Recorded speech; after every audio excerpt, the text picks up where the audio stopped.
What is up, and welcome back to another episode of So There's That. I'm your hostess doing the mostest, Givenchy, and I can't believe we're on the season finale of Emperor of Ocean Park. Brr, brr, brr, brr. And I said it right, and I didn't add any S's. Guys, this has been a ride. I can only describe chapter 10 as satisfyingly frustrating. That will be like my overall analysis of this episode. But what a ride. The Garland family has had me on the edge of my seat week after week after week after week, okay? And it's just a testament to a lot of the powerful acting, and specifically Forest Whitaker and Ora Jones. My God, to be the face of this series as Forest Whitaker, but not necessarily be as active in every episode. Every time he showed up on screen, absolute powerhouse. Ora Jones, who plays the mother, the matriarch, absolute powerhouse. Her and Forest Whitaker's energy on screen together as just mother and father and protectors, those who seek vengeance, is just absolutely amazing.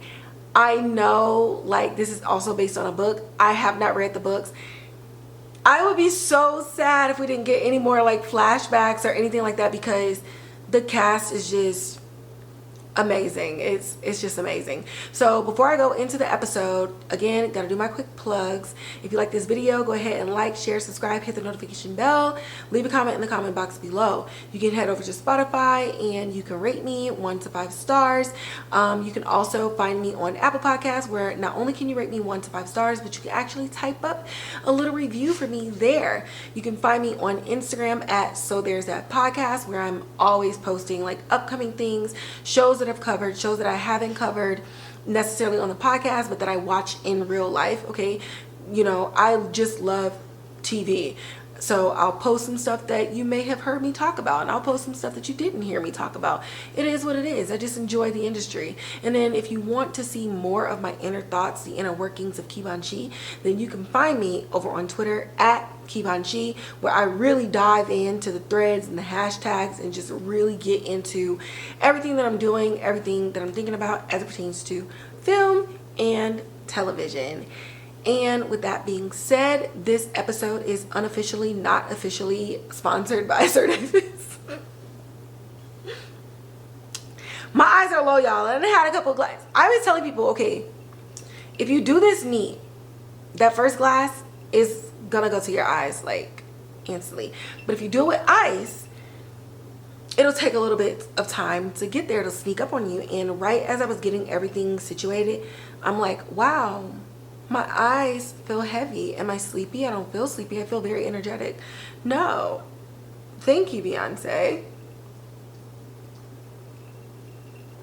Also, let's do a quick like wellness. Let's check in real quick.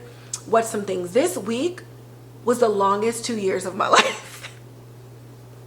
Like, it was so bad. How does Sam Reed say it in that Comic-Con? So I don't know how to do an Australian accent. I need to look that up. It was so long. It's been the longest week of my life. And with that though, it's been a lot of good news popping up like every day. I'm super grateful. I'm super honored. An opportunity that is one of the biggest opportunities that I've had so far in this space popped up, but we don't have no confirmation yet, so I'm gonna wait. And like two big opportunities came my way, so super excited about that. Brr, brr, brr, brr. School is tomorrow. Insert that emoji that smiles but has a tear going down its face. Yeah, that's me. I do my own sound effects because I don't have a sound person. I don't have an editor. So, you know, We here, baby. We are here. We're doing everything from scratch. It's raw, okay? But other than the week being super long, it's been okay. I am mentally and emotionally recovering from some things that happened last week, some residual effects from that. But you know, with therapy and just talking about it with friends and loved ones, it does make things easier and bearable. Now my skin, I don't know what's happening with the earth, but it's like super dry in between, like right between my eyes. I got like these little bumps on my eyelids. I don't know, it's really weird. It happened around this time last year too though, so it could just be the weather out here. But other than that, things are going really well. Did not imagine events happening this way, but they did, and I'm excited. And this is my 26th episode. On Friday I hit my 25th episode. I'm super excited. I've only been doing this for 6 weeks. My original schedule was 2 podcast episodes per week, which would have put me at 12, but I've been grinding, I've been working, I have just been like doing a lot, and not like in a burnout way, but just getting it in and grinding. So I'm super excited. That's a great milestone, and I'm so happy. I need to figure out how I'm gonna celebrate tomorrow. I don't know, but as of this recording, it is Friday the 13th, spooky season, and I love horror so much. It's my favorite genre. It's my comfort genre and all of its subgenres. And when this comes out, it will be September 15th, the season finale with the Garlands. So for this episode, the director was Damian Marcano, and he also directed episode 9. Sherman Payne did the teleplay and developed it for TV for the finale. And as always, it's based upon the book of the same name by Stephen L. Carter. Our players for the episode are Forrest Whitaker as Judge Oliver Garland, Grantham Coleman as Talcott, Ora Jones as Claire, Tiffany Mack as Mariah, Henry Simmons, Addison finally came back to Chicago, Paulina Lulay as Kimmer, Torrey Hanson as Jack Ziegler, and Jasmine Batchelor briefly as Maxine. So where did we leave off? Boom. Tal didn't know what he was doing, and so Mariah and him came up with a scheme to get some fake arrangements to try to draw out the person that was following them. And turns out it was that ex-CIA agent, I ended up finding out his name is McDermott, who worked for Jack and who was the one who actually killed Bethany and Jovan. So they drew him out, and there was a firefight in the graveyard of all places, and Tal ended up getting hit. So we left last episode with him passing out on Mariah in the graveyard while she's screaming help. So where are we today? Tal ended up surviving because, I mean, the log line says Talcott is left with blah blah blah. So if you actually read the synopsis, it doesn't make sense for him to die, even though you may be a little bit stressed. And he had been like out of it while like getting stitches, getting the bullets and stuff removed, internal stuff repaired for a couple of days. And he wakes up and Addison is there and Mariah is there, and the last thing he remembers is, you know, like what happened, like with the arrangements and everything like that. And they're like, bro, chill, like we need to focus on your recovery. So at that time, the police officers come in and they're like, hey, we need to talk to you about what happened in the graveyard. Like, what were you doing out there? And he was like, I'm out there visiting my parents and my sister. And they're like, yeah, that would make sense if you were maybe found near them, but you weren't. So Mariah jumps in. She's like, look, my brother is the victim here, so you either gonna get on with your questions so where we can figure out who shot him, or you can leave. And so Talcott is trying to like ease the tension and everything as he's sitting up and just really just getting oriented after being asleep for 2 days. And he asked him, he was like, you know, what was it, McDermott who shot me, or was it the person who shot McDermott who shot me, which was Maxine? But he didn't mention her name because she left before like authorities and everything showed up. And then the cops reveal neither of them shot Talcott. There was a third shooter in the graveyard, and the bullet that was found in his side came from that person.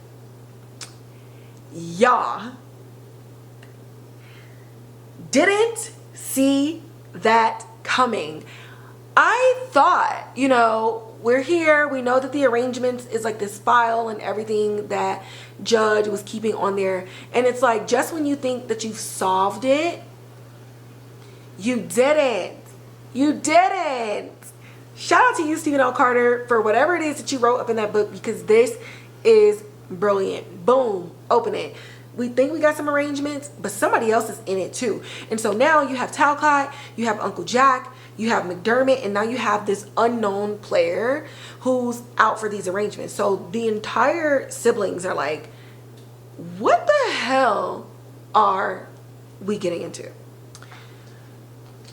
So then they're in the hospital room. Mariah and Addison's like, okay, you know, let's step out, because a friend of the family named Theo came in there and was like, you know, I need the room. So, you know, they went to, you know, a little nasty cafeteria food or whatever, and Theo sits down and he hands him a marble chess piece. And if you watch the other episodes, he found a black chess piece, I think in episode 2 or 3, and it had some numbers and stuff on the bottom of it, but he wasn't really sure like what was going on. So Theo sat down and he was like, you know, Alma told me to give you these, and she said to leave them in a place where you would figure it out. But we know that Tal is just not the brightest, like at all. The only like benefit of the doubt that I can give him is the fact that he was caught up in his wife's cheating. But Theo was just like, yeah, she told me to leave it where you would figure it out. He was like, what the hell took you so long? And then Tal was like, well, what does it have to do with these? And he was like, well, you were supposed to find the marble one first, but you didn't. And so now here I am bringing it to you. And Tal sees that there's numbers on the bottom of that too. And so Alma is, she's an aunt. She was at the funeral of Judge's, but she was close enough to him to know, like to be told to leave these nuggets for Talcott specifically. And that's all Theo knows. And he's like, look, I don't know what you're into.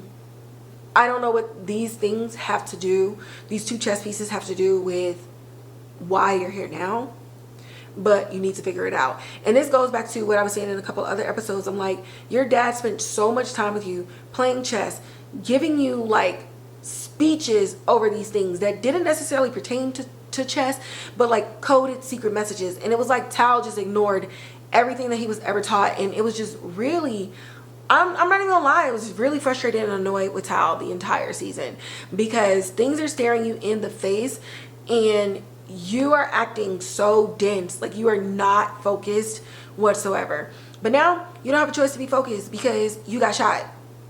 And it's time to figure out what the hell is going on so that you can be safe, your siblings can be safe, and the rest of your family can be safe as well. At this moment in time, we flash back in the past to 2006, where the president was signing off on Judge being nominated for the Supreme Court. So he goes to Jack and he was like, look, I'm gonna accept the nomination. Like, I'm not trying to do this criminal shit with you no more. And, you know, it is what it is. And Uncle Jack was like, you think it's gonna be that easy to get rid of me? Like, I'm already classified as a war criminal. We gotta sit up here and meet in secret, even though we were friends already. Like, if I can't touch you at the Supreme Court area, then I can still get to you in the lower court areas. And at that moment, obviously Judge is seeing like, okay, he's not letting this go. And you can just see the inner workings of his mind happening as we're fading from the flashback back to the present. Boom. Y'all, I need some Serva Davis for this. Y'all not gonna believe this.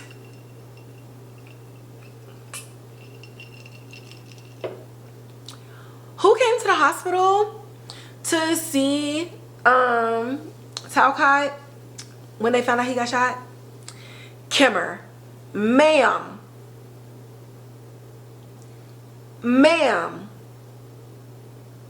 she's all like trying to baby him and sweetie this and baby that and do you need anything and let's go home and let's do all of this or whatever. And Tal is like, so anyways, yeah, my siblings are gonna take care of me, like we good, we got it.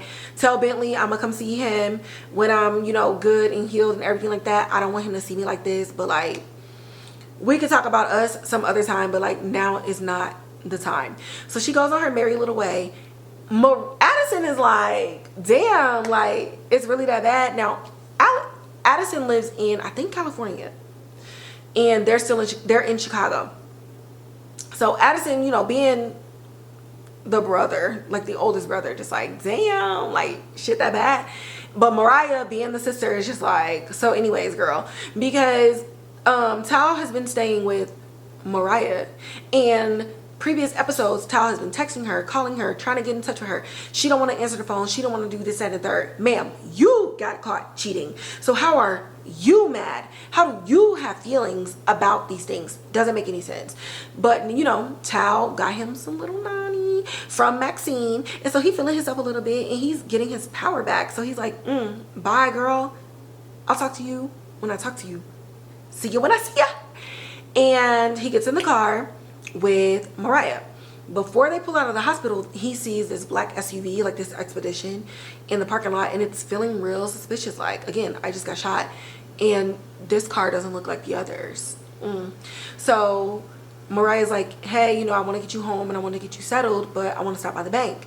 And Tal is like, we can stop by the bank, but we need to stop somewhere else first.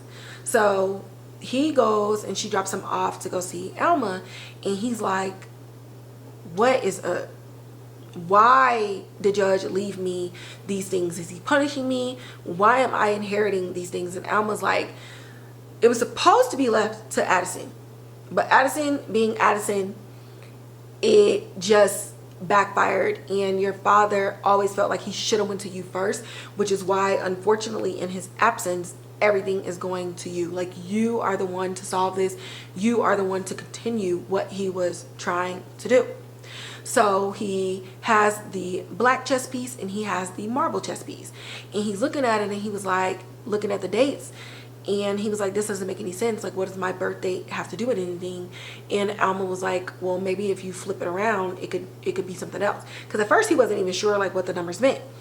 So he flips it around and it says August 31st, 2003.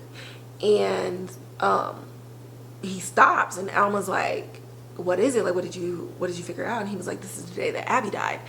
And he was like, what does this have to do with Abby? And she was like, all I know is that he said everything starts and ends with Abby. She was like, the rest, I don't know what to tell you. Like, this is the best that I can do. Your father just left bits and pieces, and nobody knows the whole story. But you collecting these pieces like infinity stones will allow for the entire picture to come together.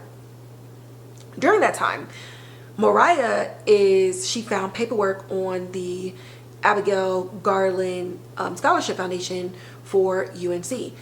And so she's calling and she's like, hey, like, there's a scholarship in my sister's name, like, what's up?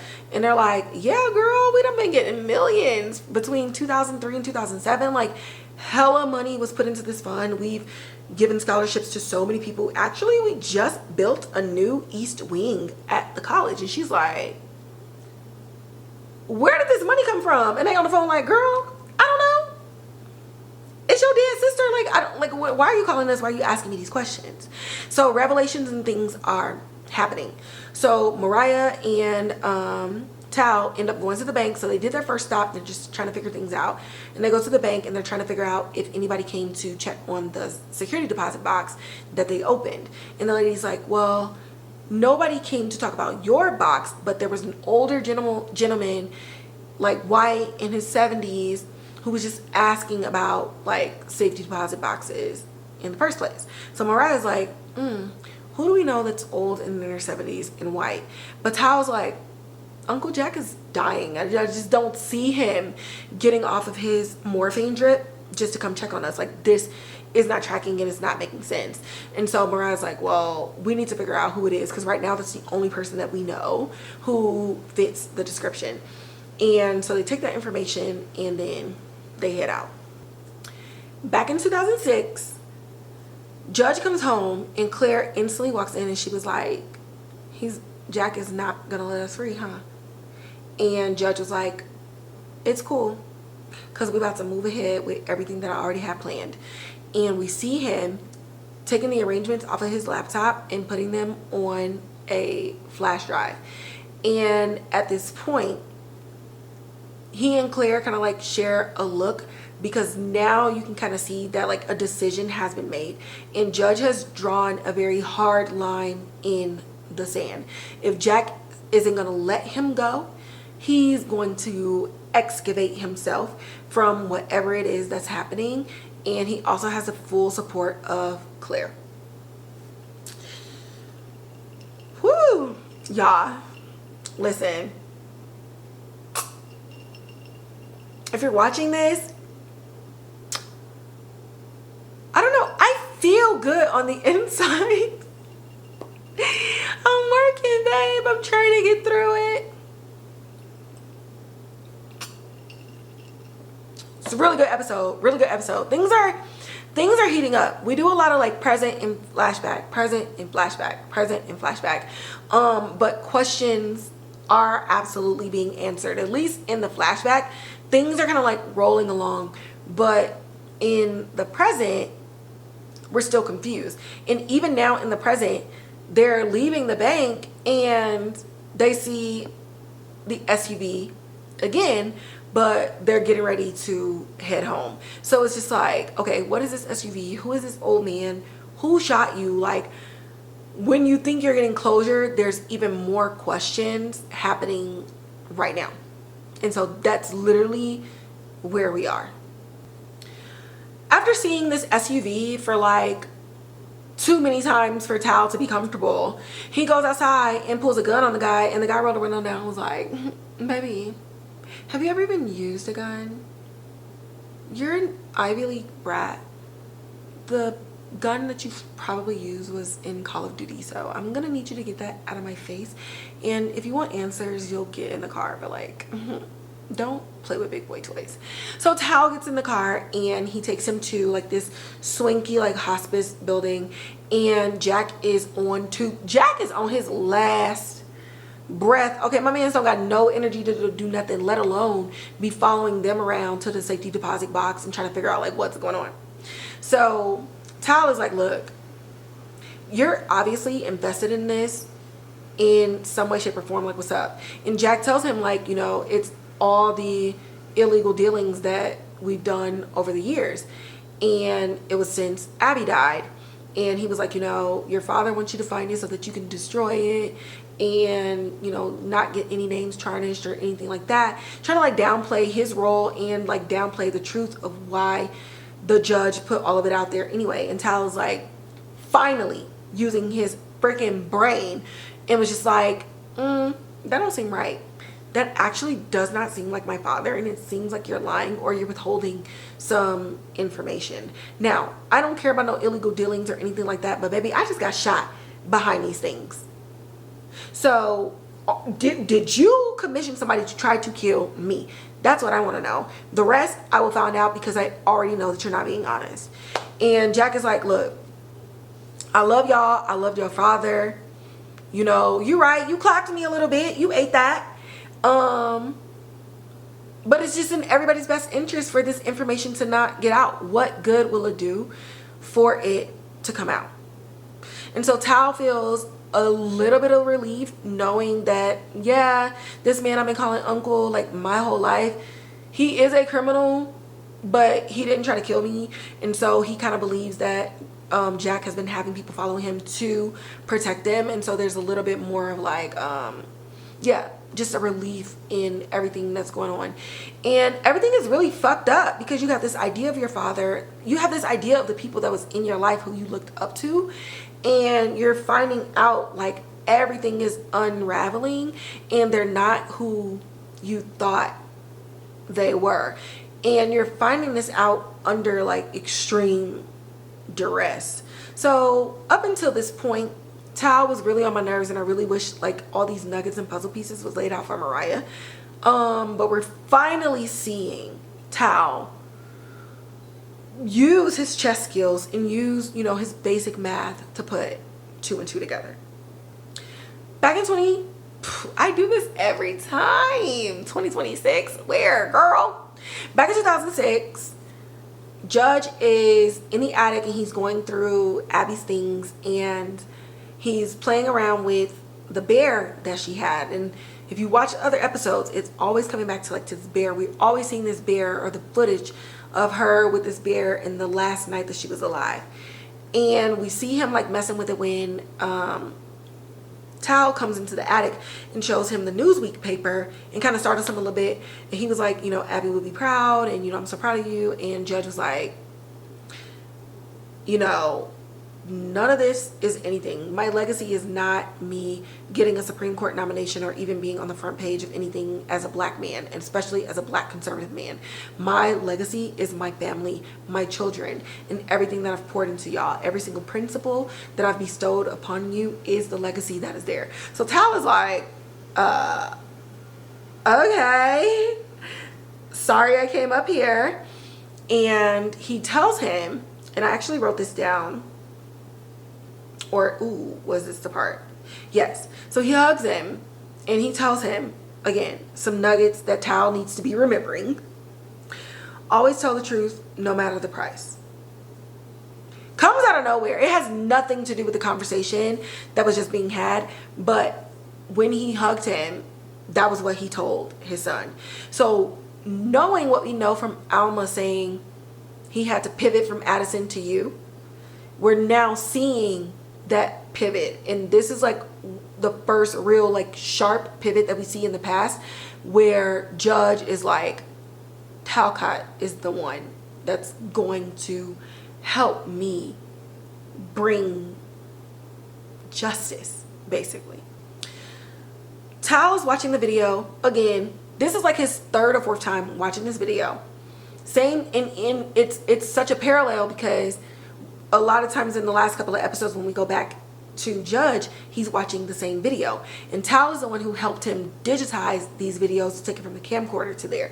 So we actually get to see that Tal is more like his father in very little nuanced ways than he even wants to admit himself, because a lot of times they're very angry with him. Like I said in another episode, they don't really show how he raised them as much, but you can just kind of tell that they wish they had a softer father. They wish they had a father who didn't speak in enigma and philosophical lessons that would become like these things years later. So you can kind of tell like that's a thing. So he's watching this video over and over again when one of Mariah's kids comes downstairs, and she's like, you know, what are you watching? He's like, she's like, who is that? And he's like, that's your aunt Abigail's, my sister. And she was like, oh, what's that bear? Like, what's the bear's name? And he says the bear's name. So the bear had a name, and we kept bringing up the name, and I kept wondering what is happening? And I think I may be like missing things. I don't know. Anyway, me and Tal came to the same conclusion. We both had this thought. He has this memory of going into the attic with his father, and his father messing with the bear. The bear's name is named after somebody who was having an affair with somebody else, who ended up being the lady who they knew, whose grave they went to plant the fake key. So it's all like connected, and he's remembering, holy crap, my dad was like manipulating this bear when I walked in on him. Everything goes back to Abby. All things lead to Abby. And he's like, holy shit, I know where the real arrangements are. So we're back in 2006. So Tal has figured out where these arrangements might be. And one of my favorite scenes in the past is happening right now. So Tal has this light bulb, and now we're going back to like the scheme and the plan that Judge had in place. He calls Jack and his words are slurred and he's kind of sweaty looking and he's like, you need to get down here. I don't know what to do. I just can't do this anymore. I can't get these secrets anymore. Jack, I just don't know what to do. And Jack is like, bruh, why are you calling me on this court recorded phone? Like, the hell? They're already looking at me. They're already looking into our relationship together. Like, what the hell is going on? He's like, Jack, you need to just get down here. I just need you. I just need my friend. And I just don't know how much longer it can take. And I just don't know what I'm going to do. And I just need you to get here. So Jack is like, okay, is the courthouse empty? Like, can anybody see us, this and the third? And he's like, no, like, they locked up everything. Like, it's fine. Like, it's okay. It's just, I don't know what to do. And Jack is like, okay, cool, like, be cool, man, be cool. I'm gonna be there in like 30 minutes. Boom, they hang up.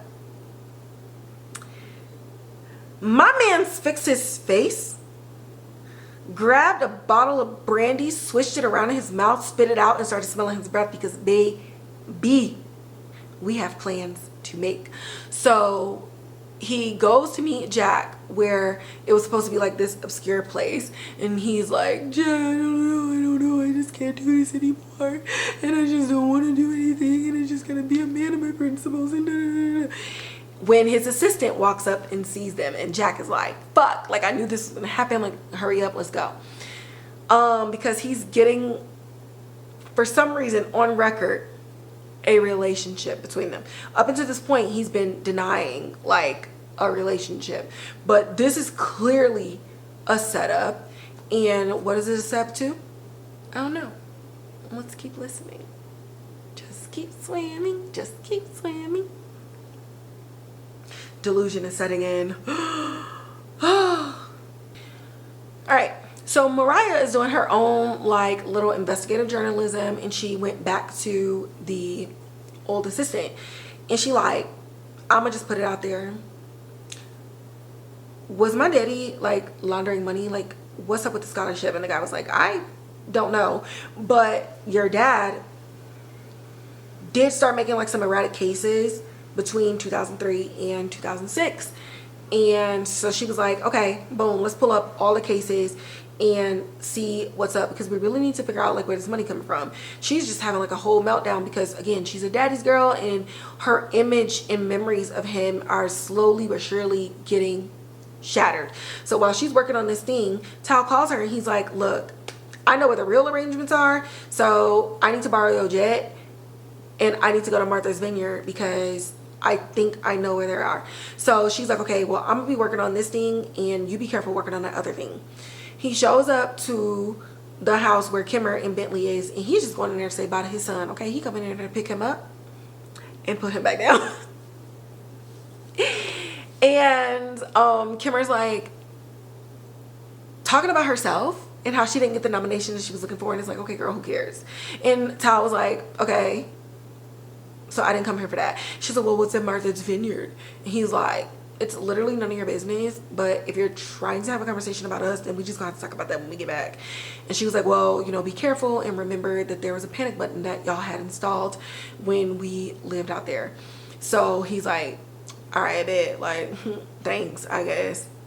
So then we go back in the past, and Judge is sitting in a hearing, and it's for some case, I don't remember, and one of the judges, who's he's a liberal, but they're colleagues, they have respect for each other, rules in favor of the plaintiff. Then the next judge rules like against the plaintiff, and then they ask Judge Garland, like, you know, what do you think? And he's lost in thought, and then he goes and he rules against the plaintiff as well.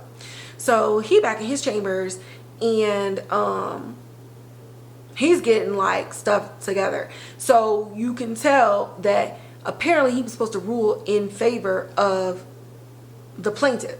So we're gonna cross this with the fact that Mariah is also looking at these cases, and she's talking to the old assistant, and he was like, you know, yeah, your dad was making some erratic decisions, but he was still like a good guy. Like, this just did not seem like him. And she finally realizes, like, wait a minute, there were 3 judges. My dad was just one judge. There's no way that his vote could sway anything unless somebody else was on the take. So she was like, who else was sitting on these votes with him? And the assistant was like, Judge Wainwright. And she was like, that don't make no sense that two people who were on the opposing sides and who would be opposite of each other politically, all of a sudden for 3 years straight are now voting on the same things. So she's pulling up all of those cases, and the assistant is like, well, what do they have to do with anything, and do they have anything to do with Jack? And so she's looking at every single case. That's her uncle. Like, they call him uncle, and she realizes he's connected to every single CEO, business owner, COO, CFO of every single case there. And it finally dawns on her that Judge Wainwright was the other judge on the take with Jack and whoever else, and they needed her father to be able to tip the scales always in favor. So we're going back in time, and Judge Garland's like, yo, like, why you busting into my office? And he was like, bro, like, you really over here making this hard? Like, is it not dawning on you that I'm a liberal, and I'm getting excited. I'm a liberal, wow, oh my God. I've been working on my French. I think French is coming out. I'm a liberal and you're a conservative. You ain't been paying attention to the fact that we've been voting the same on everything. Like, dude, you about to bust this up for the both of us. And Judge finally realizes, like, oh, so you're also in this too. And he was like, look, I was in a hot seat with some girls a few years back. Jack helped me get out of it, and ever since then, basically, I've been getting blackmailed too. But all you gotta do to make this easy for everybody is to, you know, go with the flow, like, stick with the plan. And Judge was like, hey, listen, I got my own plan. Whatever you got going on, it ain't got nothing to do with me. I'm looking out for me, myself, and I. Okay, I'm on my Beyonce. Okay, I don't care nothing about you. It's the Garlands over everything. And so Wainwright is pissed, and he storms out of the office.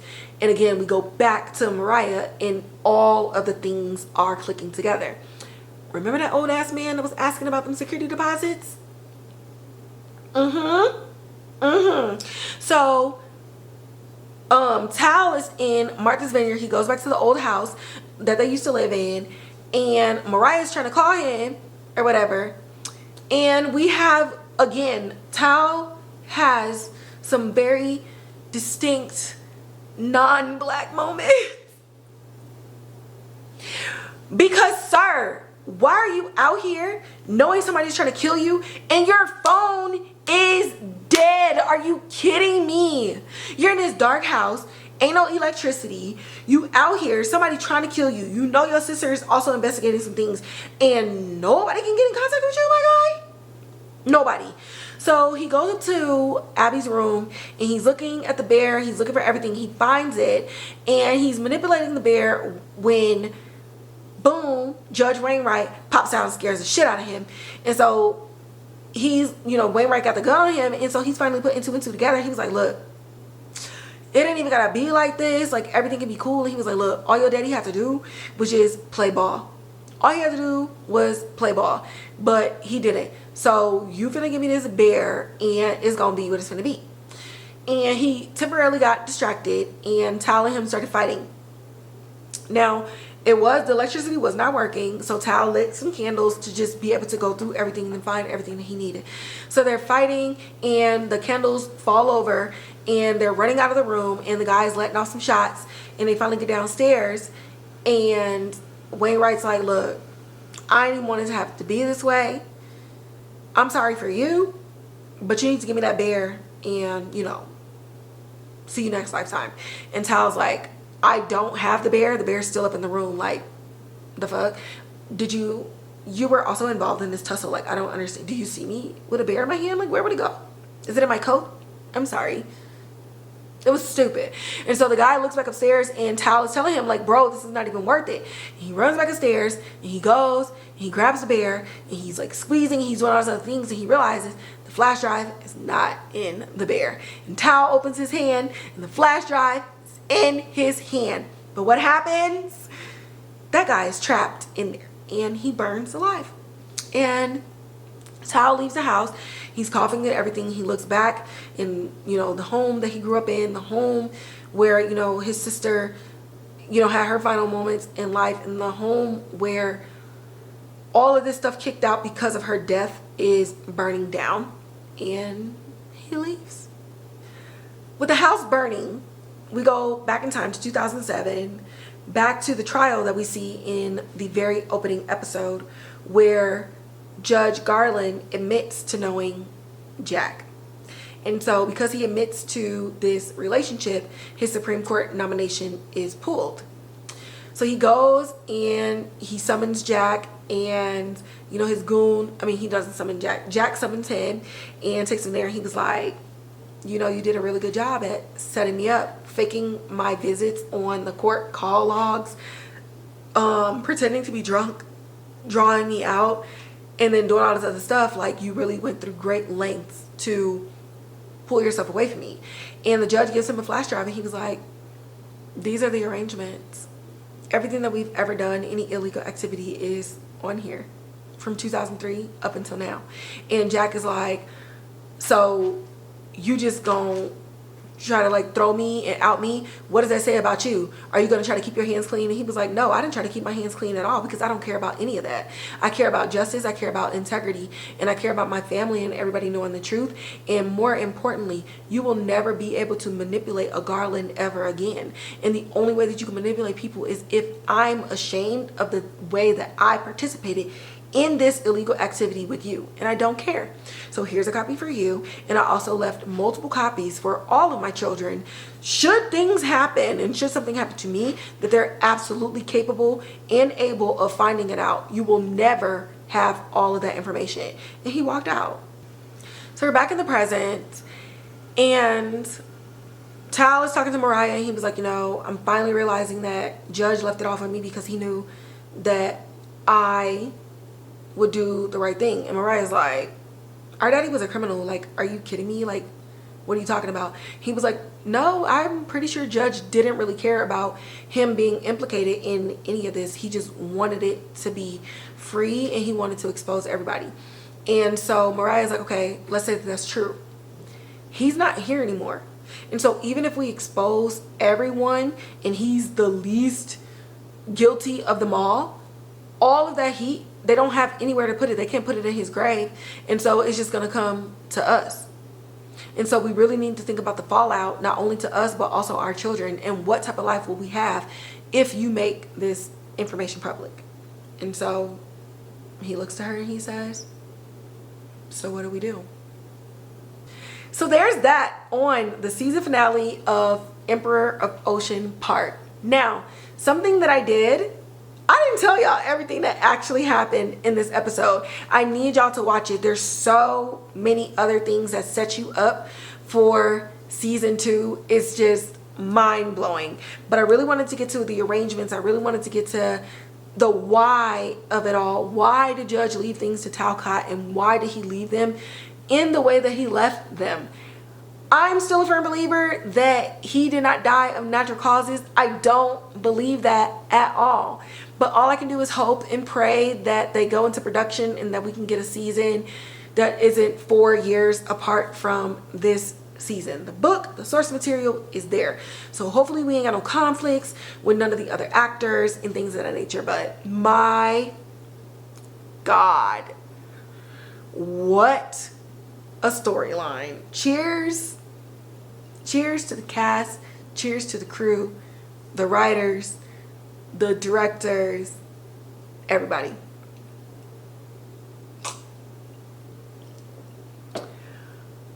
What do I look forward to and predict in season 2? Where are the rest of the flash drives? I feel like there's more than the one that Uncle Jack has, and more than the one that Talcott found. Based on what Judge said. I also think that I felt like the task should have been left to Mariah, but now I'm not so sure. I think that in Mariah's own self-righteousness, as she's discovering things about her father, I feel like Mariah is going to be susceptible to the same manipulation and illegal activities as her dad. I think she's very much like him in that way, but right now she doesn't think so. And it's one of those situations where it's like, You can talk shit the whole time, but you don't know what you would do until you're in that situation. And I have a feeling that Mariah is going to find herself in a situation where she has to make some unethical and immoral decisions in order to save herself and in order to protect her family. Because towards the end of this, it was just giving high and mighty. And I feel like we're going to explore that just a little bit more. I think that Tal should get a divorce, so there's that. And I hope that Addison can be more present. What was it about Addison that made the judge think that he should have been the one up to the task?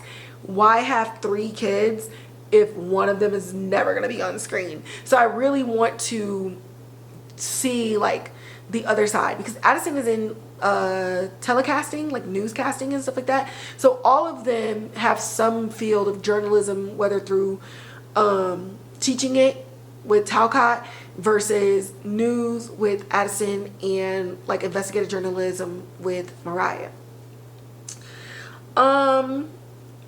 And like I said at the beginning, I hope that we get to see more of Ora Jones and Forrest Whitaker. I want to see more.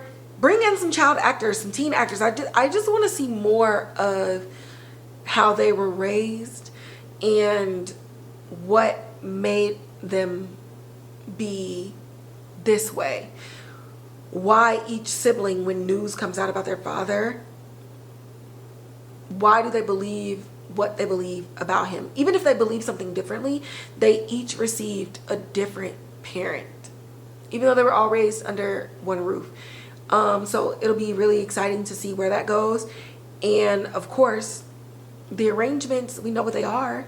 We know that they exist in some way, shape, or form. So how will they play in the corruption, and who are the new players in the corruption of it all? So with that, that's gonna wrap up this episode. I finished a whole season, guys. That's crazy. This is the first time this happened on my podcast, and I'm super excited that it's this show. I just love the show so much. Outside of being able to watch it in advance or anything like that, I was always gonna do this because I'm just passionate about it. I love Forrest Whitaker so much. Yeah, this is what a milestone. Thank y'all for listening and watching and rocking with me. I hope y'all stay. If you have any suggestions of some shows that you want me to watch, review, recap, give my thoughts on, whether it's like a thumbs up, a thumbs down, or whatever, leave it in the comments. You can also, again, talk to me on Instagram at So There's That Podcast. But yeah, I feel myself fading. I have school all day tomorrow on Saturday, but again, as y'all listen to this, it's Sunday. Happy Sunday, everybody. Be blessed, be less stressed. Okay, I'm out.